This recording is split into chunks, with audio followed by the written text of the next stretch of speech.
Alors, bonsoir. Donc, ce soir, l'association Faisons Vivre la Commune a prévu donc, une discussion sur la place des femmes dans la Commune de Paris de 1871. Et nous avons donc invité Mathilde Larère, qui est historienne et qui a sorti récemment 2 livres. Il était une fois les révolutions, donc, dans lequel elle parle aussi des femmes, et notamment de la Commune, et aussi Rage Against the Machisme en 2020, où c'est plutôt sur la question du féminisme. Donc, nous avons invité Mathilde pour nous parler ce soir comme je dis, des femmes de la Commune. Donc, la première question que je voulais poser, c'est que, bon, à l'époque, on parlait des femmes de la Commune, les pétroleuses, avec évidemment une très mauvaise image de ces femmes enragées qui mettaient le feu, etc. Et évidemment, à partir, par exemple, d'Edith Thomas, dans les années 60, on a réajusté cette image pour dire, non, c'était pas les femmes enragées et folles. Donc, mais pourtant, l'Union des femmes pour la défense de Paris et les soins aux blessés a quand même commandé du pétrole et des armes. Donc, comment est-ce que vous pouvez expliquer quel était vraiment alors le rôle des femmes dans la Commune ? Bonjour, donc déjà merci pour la question, et puis bonsoir selon l'heure à laquelle vous écouterez. Enfin là, on est tout de suite bonsoir à tous et à toutes. Les pétroleuses, oui, vaste affaire. Cela dit, dès le début, les femmes et une partie d'hommes ont essayé de contrer cette image négative. L'image de la pétroleuse, c'est un véritable stigmate qui est inventé dans les jours qui suivent la semaine sanglante par les journaux versaillais. Et puis, ça sera repris de façon même judiciaire avec la recherche de preuves qui pourraient appuyer cette image des pétroleuses. Preuve qu'ils vont d'ailleurs avoir énormément de mal à trouver. Le procès des fameuses pétroleuses est très décevant parce qu'ils ont vraiment du mal à administrer la preuve qu'elles aient la moindre responsabilité dans les incendies. Peut-être pour l'expliquer, même si celles et ceux qui nous écoutent connaissent un peu la Commune, donc au moment de la semaine sanglante, il y a effectivement de grands incendies, incendies dont il ne faut jamais oublier qu'ils ont d'abord été allumés par les Versaillais, puisque ce sont des bombes incendiaires qui sont d'abord envoyées par les Versaillais pour réduire la résistance de la Commune et notamment les premières barricades. Mais s'ensuivent des incendies allumés de façon spontanée, sans organisation, sans décision du pouvoir communal qu'on appelle aussi la Commune, et qui sont par ailleurs très ciblés, qui visent des espaces qui représentent l'ordre politique qu'ils voulaient abattre, donc l'hôtel de ville, les Tuileries, qui était le lieu du pouvoir exécutif sous les restaurations monarchiques et sous l'Empire, la Cour des comptes, donc en fait des lieux de pouvoir qui sont évidemment ciblés et qui divisent par ailleurs les communards, qui ne sont pas tous d'accord pour ces incendies. Et donc, juste après, on a rendu les femmes responsables de ces incendies et on a inventé le mot de pétroleuse, ce qui, au demeurant, permet finalement... Quand on parlait des communards ou des communeux, les 2 mots existaient à l'époque et les 2 pouvaient être péjoratifs d'ailleurs.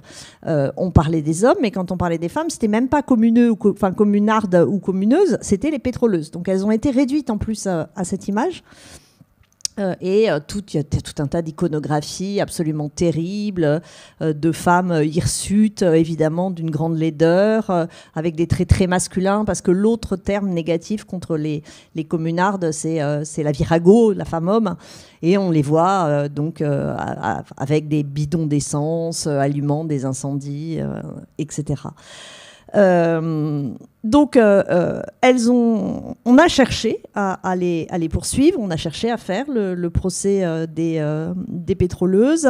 En fait, lors du procès, les juges sont très embêtés parce qu'ils ne trouvent pas de preuves. Il n'y en a qu'une dont ils arrivent plus ou moins à administrer la preuve qu'effectivement, elle a pu allumer un incendie. Mais quand on regarde les archives des procès, il semblerait que ce soit plus par dépit amoureux et vengeance personnelle, parce qu'elle attaque une rue qui n'a rien à voir avec justement ces espaces ciblés qui sont ceux des incendies de la commune. Donc voilà, ça fait un peu, c'est un peu le soufflet qui retombe. Mais l'image va rester. L'image va rester et va peser sur les communardes.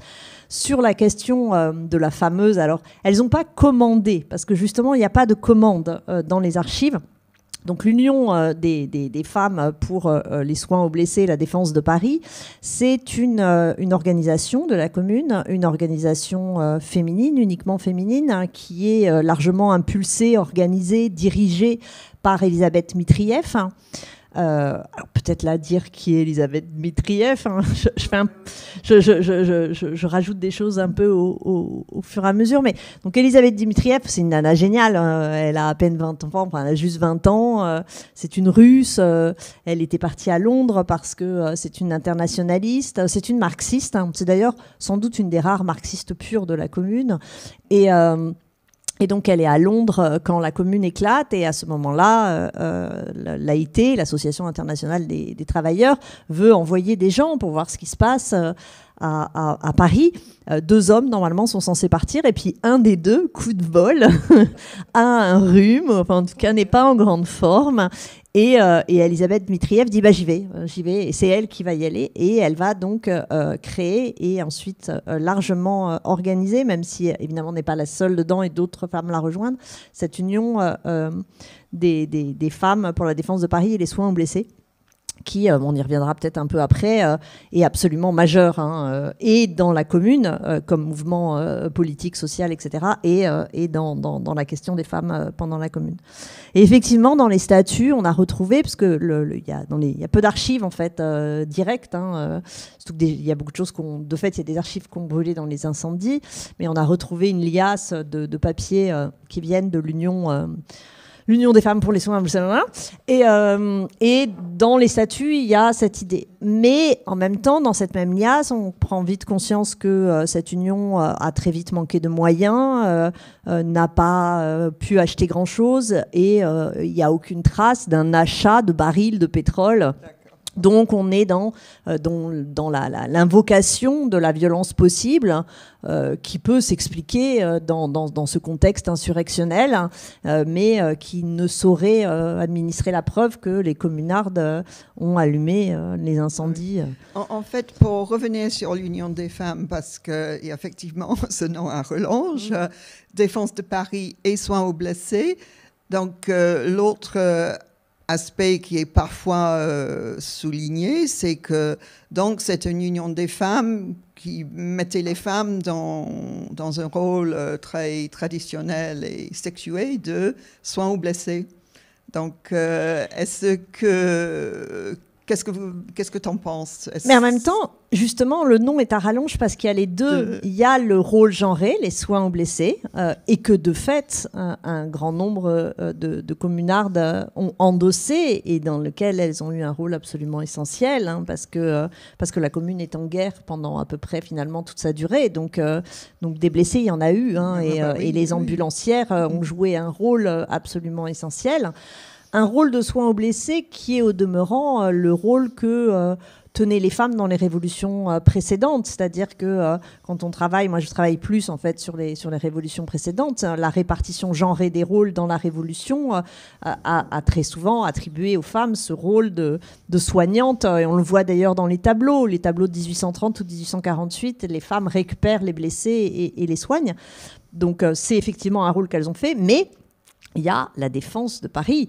Et il faut mesurer ce que peut être en 1871 de créer une union des femmes pour la défense de Paris. C'est en fait une véritable rupture, hein, parce que justement les femmes sont très mal acceptées. Sur le terrain, les femmes de la commune ont combattu, ont essayé de combattre. Et en fait, il y a eu des réactions différentes selon le niveau de la hiérarchie.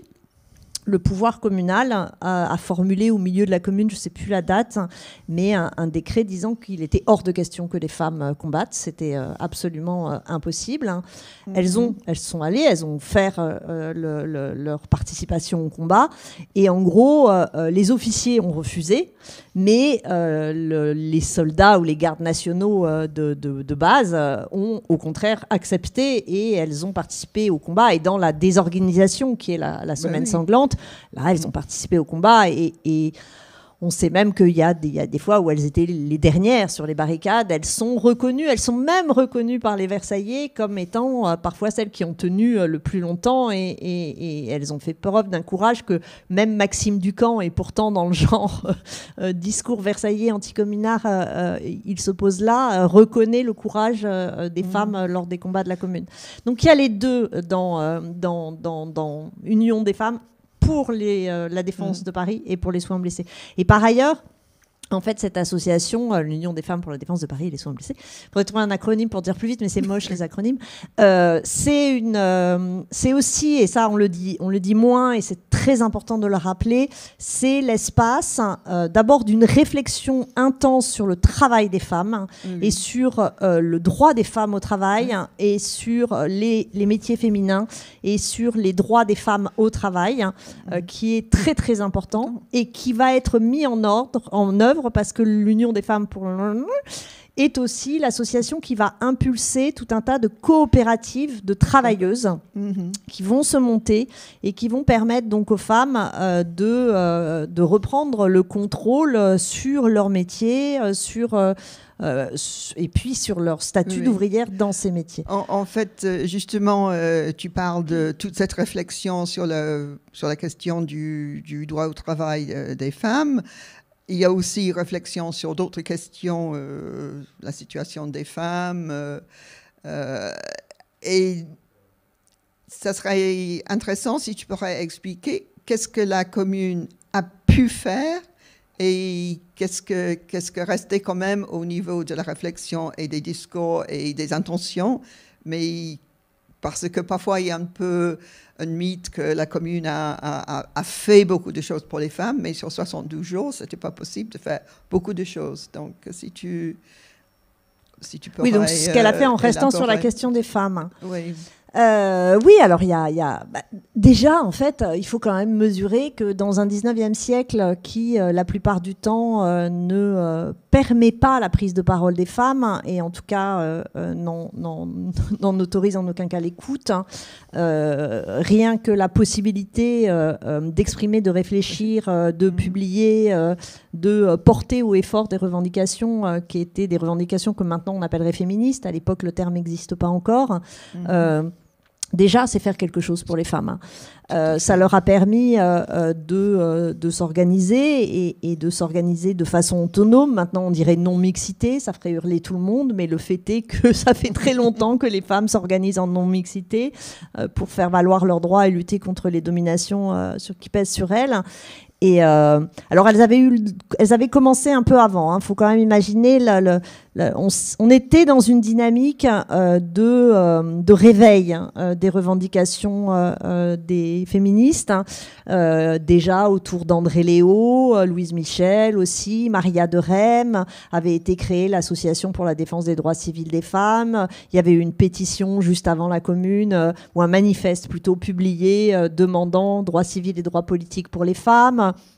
Donc il y avait les textes d'André Léo, il y avait Paul Minck et André Léo aussi qui faisaient beaucoup de conférences. Donc on sentait que la question des femmes reprenait un peu de la vitalité après la chape de plomb qu'avait été d'abord évidemment le Second Empire, mais même les débuts de la Seconde République, parce que la Seconde République, après juin 1948, interdit les clubs de femmes et à nouveau remet une chape de plomb sur les revendications féministes.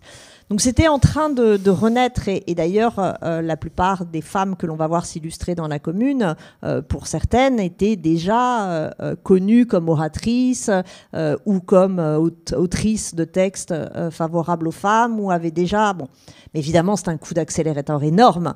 Et rien que ça, enfin, qu'il y ait eu des clubs de femmes, qu'il y ait eu ces réunions, qu'il y ait eu cette union des femmes pour les défenses de Paris et les soins aux blessés, qu'il y ait eu ces textes dans les journaux de la commune. Alors, il n'y a pas de journal uniquement féminin, comme il y avait pu y en avoir en 1848 avec La Voix des femmes.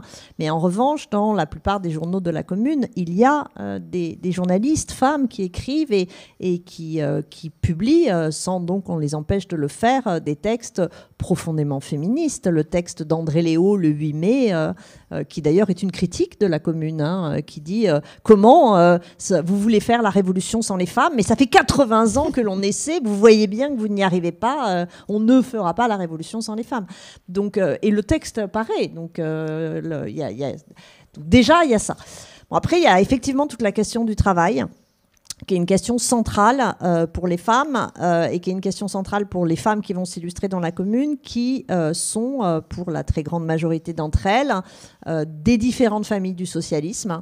Alors, évidemment, il y a de tout, donc, mais qui sont des femmes qui, pour beaucoup, sont issues du mouvement ouvrier, qui participent, qui sont d'ailleurs pour beaucoup ouvrières, pas toutes, mais qui sont pour beaucoup ouvrières, mais aussi d'autres qui sont internationalistes. Donc, cette question du travail, elle est très importante.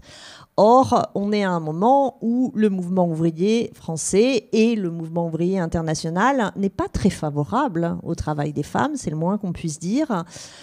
Et ça l'est d'ailleurs sans doute encore plus en France qu'au niveau international, à cause de la tradition proudhonienne. Qui a légué quand même un bon fond misogyne dans le mouvement ouvrier français.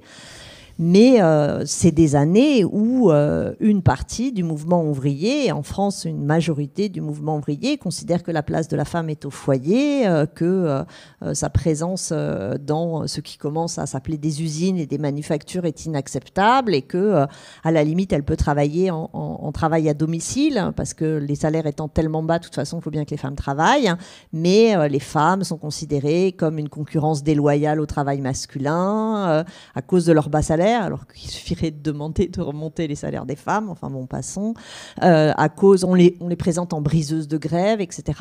Et ça fait longtemps que Minck, par exemple, et Léo se battent contre ça et essaient de casser les arguments. Alors, tous ne sont pas comme ça, hein. Par exemple, Varlin, lui, est très favorable à l'égalité femmes-hommes. Dans le mouvement ouvrier français, il est un des féministes du mouvement ouvrier français, notable et important.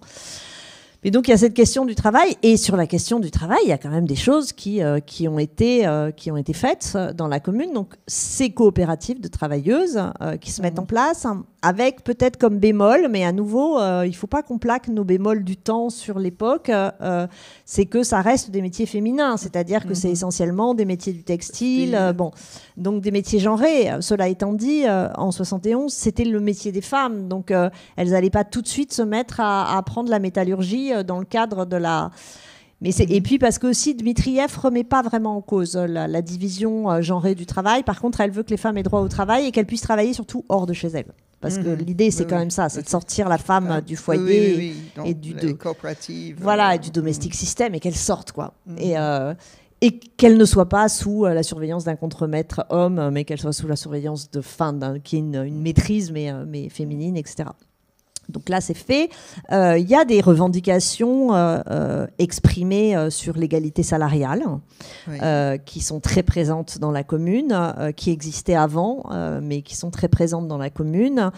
Alors sur laquelle en fait la commune ne va pas réellement s'engager, contrairement à ce que l'on pense souvent. La seule chose qui a été décidée, c'est que pour les institutrices, là il y aurait égalité salariale avec les instituteurs. Mais dans les autres métiers, c'est plus des paroles, des promesses, mais il n'y a pas eu de décisions claires qui ont été prises. Ensuite, il y a tout le versant éducatif qui est très important. À un moment où les femmes sont quand même largement privées du droit à l'instruction. même si à la veille de la Commune, dans les écoles primaires, il y avait beaucoup plus de petites filles qui étaient scolarisées que 20 ans auparavant. Hein.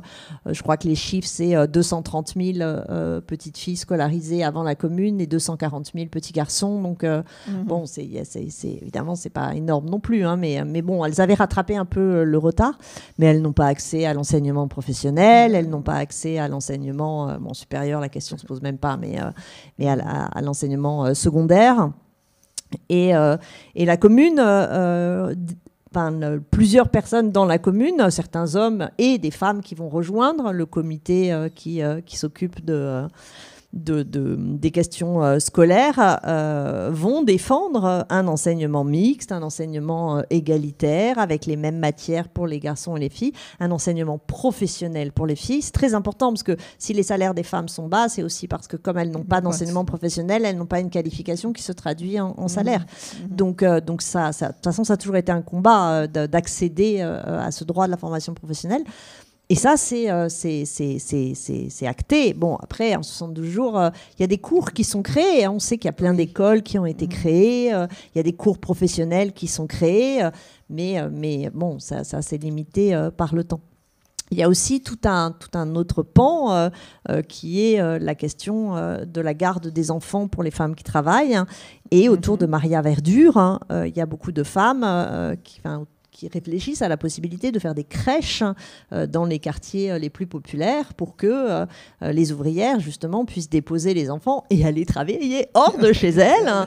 Et il y a des projets de mise en place de crèches. Et bon, ça, on sait que de toute façon, c'est très important aussi de permettre moins il y a de garde d'enfants, plus les femmes vont se faire coincer à la maison. Il y a aussi, alors peut-être une autre question, mais si je peux continuer, parce qu'il y a plein d'autres choses, hein, mais il y a aussi, après vous me direz si vous voulez que je développe sur ces trucs-là, mais il y a la reconnaissance des femmes non légitimes, donc voilà. Donc c'était ça, et les enfants. Et voilà, et qui est très important, parce que ça aussi, c'est un ancien combat des femmes, mené depuis la Révolution, notamment par Olympe de Gouges, hein, qui s'est beaucoup battue pour la reconnaissance des enfants illégitimes, qui avait d'ailleurs, pendant la Révolution française, il y avait eu tout un tas de dispositions en faveur des enfants illégitimes, avec l'obligation faite aux pères de subvenir aux besoins et puis à l'apprentissage ensuite de ces enfants illégitimes. Tout ça ayant été balayé par le Code civil napoléonien, renvoyant ces pauvres enfants illégitimes au statut de bâtards privés de tout droit et interdisant la recherche en paternité, qui sera interdite en France jusqu'en 1912. Donc ça faisait très longtemps que c'était un combat des femmes, parce qu'il y en a quand même beaucoup qui se retrouvaient filles-mères avec des enfants illégitimes, et en plus de l'opprobre, il y avait les difficultés financières. Et là, la Commune décrète que si un garde national meurt, sa femme, mais aussi s'il n'est pas marié, donc sa compagne connue comme étant sa compagne, touchera exactement la même pension, et donc les enfants illégitimes, la même pension aussi. Donc ça, c'est très important. Et puis il y a tout aussi sur la prostitution.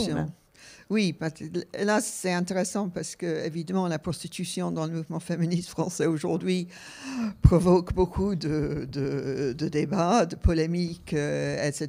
Donc comment est-ce que c'était abordé au moment de la Commune? En fait, à l'époque, les féministes à l'époque sont abolitionnistes. La question n'est pas le débat qui est le nôtre actuel et qui est légitime, mais à l'époque ne se pose pas. En fait, les féministes sont abolitionnistes.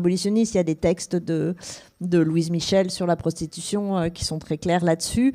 Il faut voir aussi que la situation de la prostitution à l'époque, qui est donc en France réglée depuis à nouveau le Napoléon Ier, et celui de ce qu'on appelle le fameux réglementarisme à la française, et qui se traduit par en fait deux situations, en fait trois, parce qu'il y a aussi des clandestines, mais soit les prostituées étaient dites à la carte, donc elles travaillaient individuellement, mais elles étaient enregistrées par la police, soumises à des contrôles, où se mêlait humiliation, domination et violence, soit elles travaillaient dans des maisons closes qui étaient autorisées.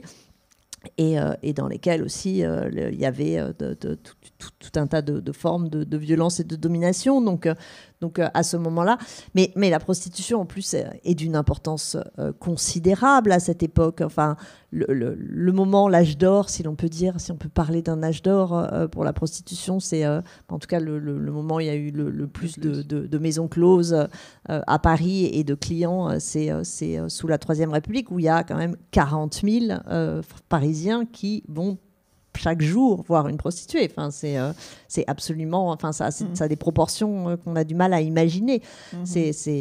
Donc, dans ce contexte-là particulier, les féministes de cette époque sont abolitionnistes, et donc la Commune abolit la prostitution, ce qui, à l'époque, est considéré comme étant une mais ça prend quelle forme, cette abolition, et qu'est-ce qu'on fait pour les femmes qui avaient été les prostituées alors?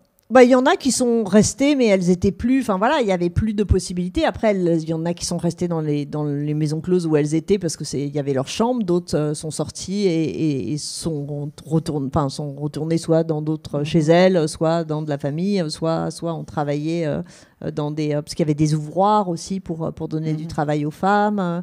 Donc il y a eu de tout.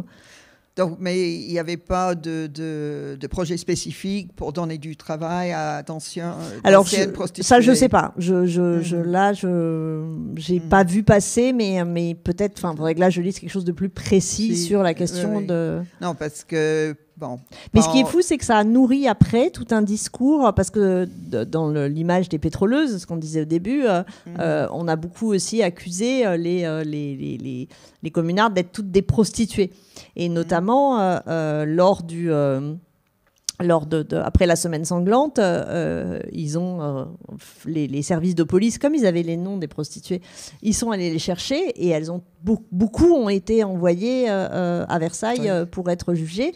Et Maxime Ducamp, toujours lui, s'appuie sur les chiffres des prostituées traduits à Versailles pour lui, dit-il, prouver que forcément c'était des femmes de mauvaise vie qui ont fait la Commune.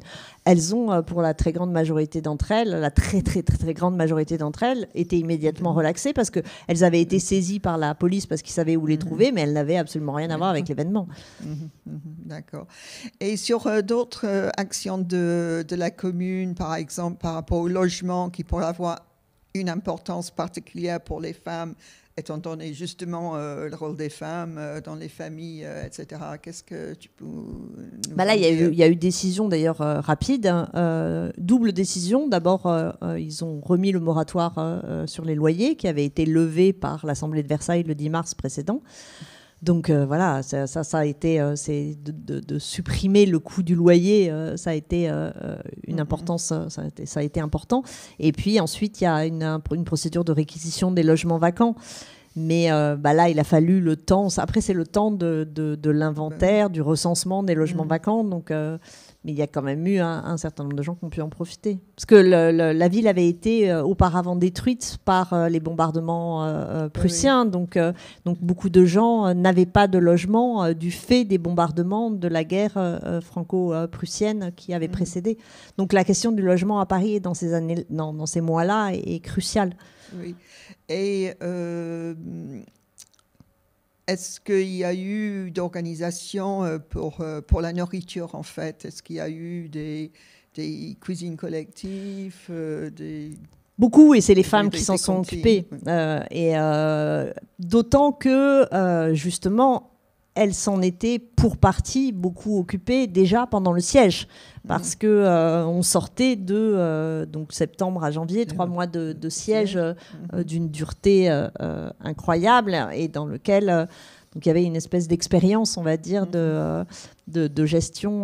Parce que c'est ça qui est très intéressant dans la Commune, c'est-à-dire que la Commune, elle s'est faite beaucoup au ras du sol. Il y a beaucoup de choses qui sont faites à l'échelle du quartier, et il ne faut pas simplement regarder la commune en fonction de ce qui a été décidé et appliqué d'en haut, donc du pouvoir communal. Il faut aller voir au niveau des quartiers, au niveau des arrondissements, ces pouvoirs très locaux qui se sont développés, qui ont inventé aussi énormément de choses, qui ont assuré la police, mais la police au sens plein, au sens d'organisation, justement, du ravitaillement, aussi de la tranquillité publique, mais pas seulement. Et c'est au niveau des quartiers, autour d'ailleurs, parfois de bataillons de la garde nationale, mais autour de femmes, et que tout ça a réussi à fonctionner.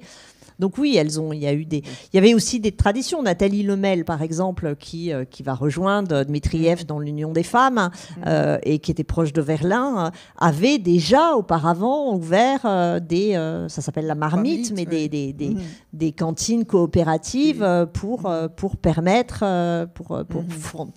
fournir une nourriture à un prix acceptable. Donc il y avait aussi cette tradition les ouvriers, ça faisait quand même un petit bout de temps qu'ils s'organisaient de façon autonome et par la voie de la coopérative ou de l'association ouvrière essayer de contourner les difficultés du libéralisme de l'époque. Mais ces initiatives restaient un peu des initiatives séparées, autonomes, ou il y avait quand même une organisation au niveau de la commune? Les deux, en fait, il y a les deux, mais là où on voit que il y avait quand même des dynamiques locales, hein, c'est que quand on travaille sur les arrondissements de l'Ouest, qui sont restés bourgeois, qui n'ont pas rejoint la commune, dans lequel des élections locales ont porté en pouvoir municipal local des opposants à la commune, là on voit qu'il ne se passe pas du tout la même chose. Donc il y a vraiment une réalité locale. Il faut décentrer aussi le regard de la commune, pas uniquement sur l'hôtel de ville. Il faut travailler à l'échelle des quartiers, et on découvre plein de choses dès qu'on se penche sur... Alors, il faut trouver les archives, mais on découvre plein de choses. Oui. Alors, tu parlais du fait, l'importance que l'Union des femmes pour la défense de Paris soit au blessé. Ça va être le running gag de cette émission.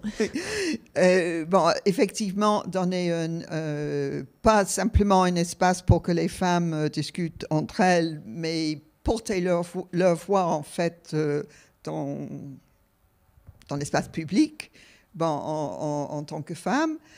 Il y avait aussi des différents clubs de femmes, donc peut-être tu peux en parler aussi. Et aussi, j'aimerais mettre ça en relation avec le fait que parfois, certaines historiennes, etc., sont critiques du fait que dans la Commune de Paris, on n'a pas parlé de la question du droit de vote des femmes. Et peut-être je vais répondre à ça parce qu'après je... Oui. D'accord. Alors la première question, ça y est, voilà, j'ai oublié la première question, je suis restée bloquée sur le droit de vote. C'est quoi la première? C'était... les clubs. Oui, voilà. les clubs à côté de l'Union, c'était quoi la différence? C'était quoi le rôle? Alors, il y a effectivement des choses différentes. Bon, alors l'Union, c'est l'organisation la plus centralisée, centralisée. Donc, Dmitriev, il y a un organigramme avec deux pouvoirs de nature exécutive, et ensuite des organisations au niveau des arrondissements, avec des allers-retours très fréquents d'ailleurs, et des échanges entre le niveau central et le niveau de l'arrondissement. Donc là, c'est l'organisation. Il y a plus de 1000 personnes, 1000 femmes dans l'Union des femmes. Donc là, c'est très important. Et puis, par ailleurs, localement, des femmes ont pu se retrouver, créer ou se retrouver dans des clubs. Certaines, d'ailleurs, parce qu'elles n'avaient pas envie de se mettre dans cette organisation trop centralisée, un petit peu directoriale de la part d'Elisabeth Dmitriev. Louise Michel, par exemple, n'a aucune envie d'appartenir à l'Union des femmes. Et reste dans un club de femmes. Il pouvait y avoir des conflits. André Léo, qui est quand même, c'est quelqu'un qui est connu, André Léo à l'époque, et elle laissait, elle, de jouer sur plusieurs tableaux. Elle est à la fois un peu à l'Union des femmes, et en même temps elle est dans un club, et et Dmitriev et Furax. Enfin, ça lui plaît pas trop. Bon, elle ne le dit pas, mais on sait, elle est... Donc il pouvait y avoir même des conflits... mais il y en a partout. Il y a beaucoup de clubs de femmes comme des clubs d'hommes d'ailleurs, mais ça va particulièrement choquer les Versaillais parce que c'est des femmes qui récupèrent les églises pour tenir leur club, d'où la fameuse la gravure qui est très connue et que reprend Messan, qui est d'ailleurs affichée là devant, je l'ai vu devant le pavillon, et où on voit cette femme sur une chaire. Évidemment, ça choque, puisque une femme en chair, ça se fait pas. Voilà, ça se fait pas trop. Mais et elles ont récupéré les églises, souvent dont on a enlevé le mot saint. Enfin, l'église Saint-Méry devenait Méry, l'église Saint-Ambroise devenait Ambroise, et c'était le club Ambroise, le club Méry, et ce qui avait déjà été le cas d'ailleurs sous la Révolution française. Ça aussi, il y a des choses des répertoires d'action qui sont anciens. Donc, il y a aussi des clubs. Puis il y a quelques associations. Il y a des bataillons de femmes, il y a des sociétés. Il y a un peu toutes les formes qui sont possibles. On retrouve à peu près, on retrouve plein de choses différentes. Parce que aussi les femmes, elles se sont organisées là aussi à nouveau dans leur quartier parce qu'elles se connaissaient entre voisines, entre copines d'atelier quand elles bossaient à l'atelier, entre copines de lavoir, parce qu'il faut imaginer les nanas de cette époque, une fois par semaine, elles vont lavoir où elles passent la journée à se taper le linge de tout le monde, et dans ces lavoirs, elles discutent. On appelait ça les parlements des femmes. Enfin, c'est pas pour rien. Même le Second Empire, il en avait tellement marre de voir ces femmes qui discutaient, qui s'organisaient dans les lavoirs, qu'ils ont essayé de faire des lavoirs avec des cabines individuelles où les femmes ne pouvaient plus discuter entre elles, si. Et évidemment, aucune ne voulait aller dans ces lavoirs parce qu'elles voulaient les grands lavoirs où voilà, on en profite pour parler de tout, de tous les sujets de femmes, de ces histoires d'amour, de ces histoires de règles et de comment elles en avaient marre du code civil, des droits civils, de l'instruction. Donc, il y a des groupes de femmes qui se connaissent, donc assez logiquement, dans le cadre de la commune, elles vont prendre de ce cadre d'interconnaissance et de solidarité. Et peut-on dire sororité? Oui, bien sûr. Enfin, et pour créer ces clubs locaux. Donc, en fait, il y a vraiment une auto-organisation des femmes et une volonté des femmes, en fait, de jouer un rôle dans l'espace public, etc. Ah oui, alors sur le vote. Oui, voilà. Non, mais si je peux te dire, parce que j'ai trouvé cette citation de Gustave le Français, qui était donc président, qui dit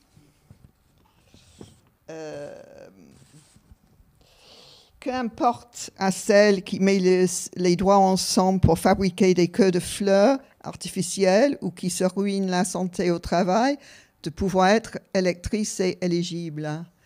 Tu trouves que c'est assez représentatif de comment est-ce qu'on abordait le sujet à l'époque ou... Oui, assez. En fait, ce qu'il y a, c'est que là, pour ça, ce questionnement qui est en fait un questionnement assez anachronique sur pourquoi est-ce que les femmes de la commune ont finalement assez facilement accepté le fait de ne pas avoir pu élire la commune. Parce qu'en fait, comme juste après, on a le mouvement des suffragettes, et que d'ailleurs, derrière, essentiellement, Hubertine Auclair, et ça n'a pas été facile pour Hubertine Auclair, lors du congrès de 78, l'association des femmes pour les droits civils la reçoivent mal en lui disant non, le vote n'est pas du tout prioritaire. Mais comme après on a ce mouvement suffragette, que c'est ensuite devenu le mouvement le plus important à la fois en France mais aussi de façon internationale, qui a donc cette image qu'on associe le féminisme à la revendication du droit de vote avec tout ce que ça charrie comme imaginaire et comme combat de fait. On s'imagine qu'avant c'était pareil, mais non. Et c'est d'ailleurs pas le cas déjà sous la Révolution française. Dominique Godineau, quand elle prend à bras le corps le sujet des femmes sous la Révolution française, dans ses Citoyennes tricoteuses, elle établit très clairement que la revendication du droit de vote n'est pas la première. La revendication, la première, c'est plus le droit de porter des armes que celui de porter, que de mettre un bulletin dans l'urne.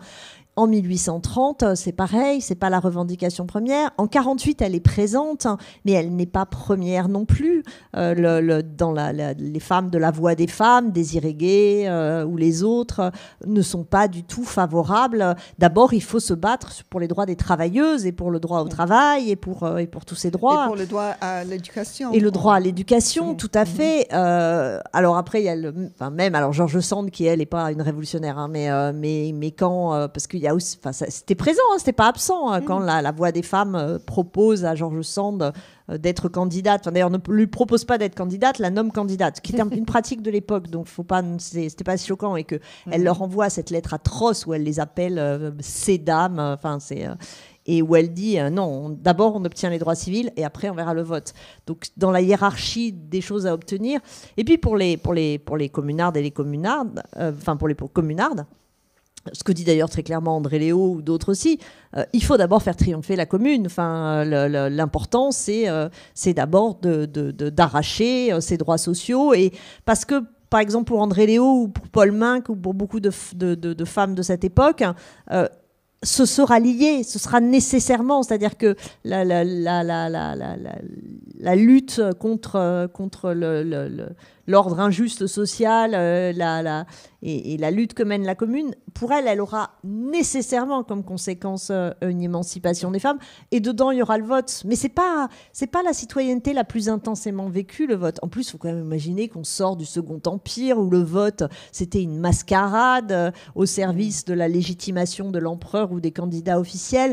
Il n'y a pas de mystique du vote comme on peut l'imaginer, comme on le plaque rétrospectivement, en fait. Et d'ailleurs, tout de suite après, Louise Michel, le vote, s'en fout. De toute façon, elle est anarchiste. Alors, qu'est-ce qu'elle en a à faire du vote, quoi.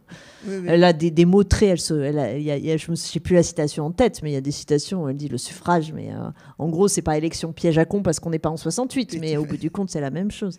Oui. Non, mais c'est vrai que pour moi...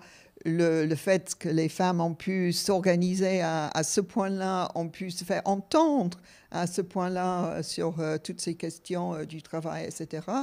Effectivement, même si le droit de vote quand même est important, c'est vrai que de juger la commune ou ça que la commune a pu faire pour les femmes sur cette seule question, ça me semble effectivement... En fait, là, on peut juger ce que fait la commune par rapport aux femmes si les femmes demandent quelque chose et qu'elles ne le donnent pas. Voilà. Or, de facto, c'est parce qu'elles réclamaient en premier. Oui, donc, c'est injuste de la juger là-dessus. Pour autant, il y a des déceptions. Le texte dont je vous parlais d'André Léo le 8 mai, dans lequel elle dit vous essayez de faire la révolution sans les femmes, c'est pas possible. Vous n'avez détourné un roi et un empereur que pour vous mettre à la place.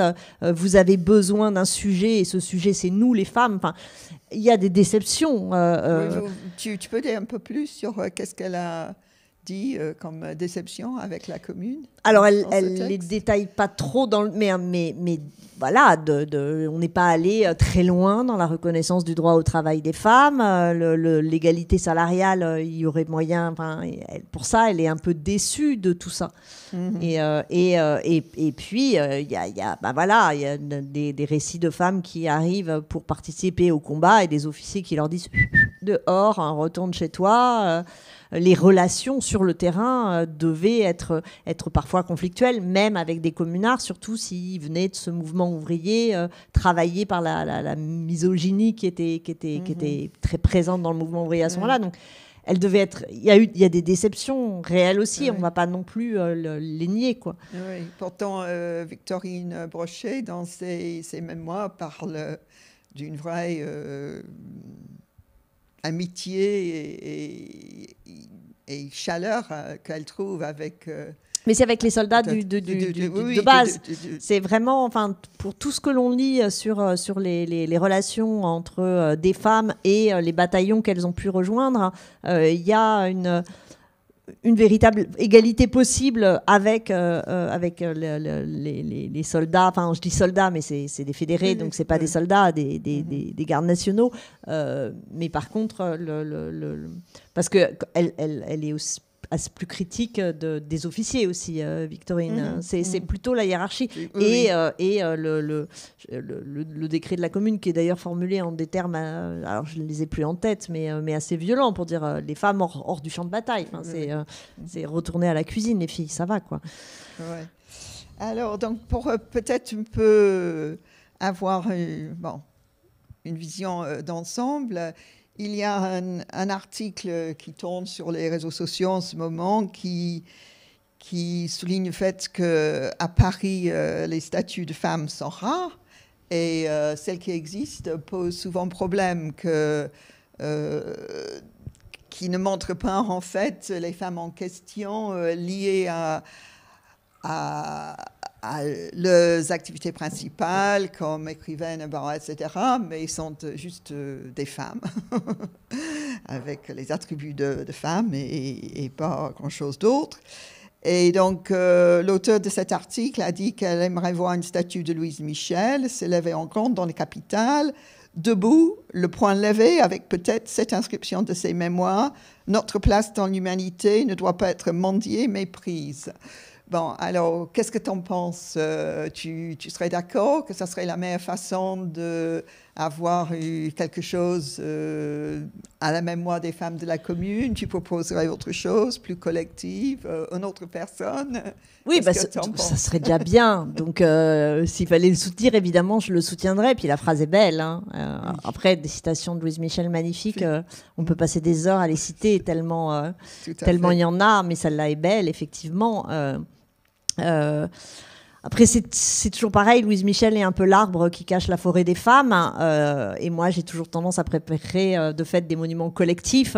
J'aimerais les voir s'avancer toutes, au point d'ailleurs de ne pas les reconnaître. Ce serait bien d'avoir une statue avec des milliers de femmes qui avancent, mais au moins il y en aurait plusieurs pour montrer que voilà, il n'y a pas eu juste Louise Michel. Et par ailleurs, Louise Michel n'est pas non plus réductible à la commune, parce que à partir du moment où elle rentre après l'amnistie, elle va avoir une vie de militante absolument infatigable, qui va d'ailleurs la conduire plusieurs fois en prison, où à chaque fois le pouvoir voudrait la faire sortir, parce que son statut de martyr, c'est presque encore pire, mais elle refuse de sortir si on ne libère pas tout le monde.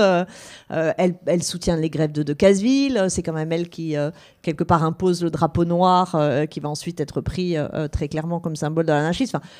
Réduire Louise Michel à la commune, c'est pas lui faire honneur non plus. Hein, donc, Et il faut pas oublier non plus qu'elle, quand elle était en Nouvelle-Calédonie, elle avait une attitude différente envers les Kanaks, malheureusement. Non, donc, ou alors on met une statue de Louise Michel à l'endroit, une Dimitrieff là, Lemel là, Brochet, Alix Payen, voilà, on les met toutes partout, mais ou une belle grosse statue bien collective où elles soient toutes là. Non, ça. Mais oui, ce serait mieux, parce que sinon on a des saintes. Alors on a une grisette, et puis on a quelques femmes de lettres, voilà. Mais les femmes politiques, waouh, c'est difficile. Et puis là, en plus, ce seraient des femmes qui sont intervenues dans l'espace public, et pour la grande majorité d'entre elles, des ouvrières. Donc ça ferait pas de mal aussi, parce qu'il n'y a pas beaucoup de statuts de femmes, mais il n'y a pas beaucoup de statuts de classe populaire non plus. Hein. Oui, ouais. Tout à fait.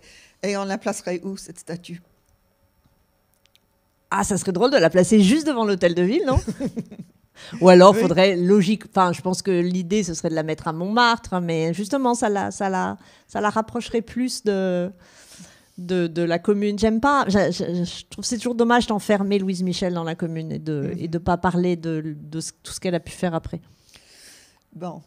Alors, donc, merci beaucoup. C'était très intéressant. Donc, j'espère que celles et ceux qui ont suivi ou qui vont suivre, on l'ont trouvé j'espère. aussi intéressant. Je suis sûre que c'est le cas. Normalement, on a un prochain rendez-vous le 2 avril à 19h pour une table ronde avec Éloi Valla et Raphaël Messon, qui a donc fait le film qui est passé à Arte, sur effectivement comment représenter la commune, comment est-ce que la commune a été représentée à l'époque, comment est-ce qu'on la représente aujourd'hui. Je pense que beaucoup de gens ont déjà vu le travail qu'a fait Raphaël Messon avec les gravures pour justement illustrer les mémoires de Victorine Brochet dans le programme d'Arte. Donc, encore merci beaucoup. Et donc, rendez-vous le 2 avril si les conditions nous permettent de tenir encore une table ronde. Merci. Merci beaucoup.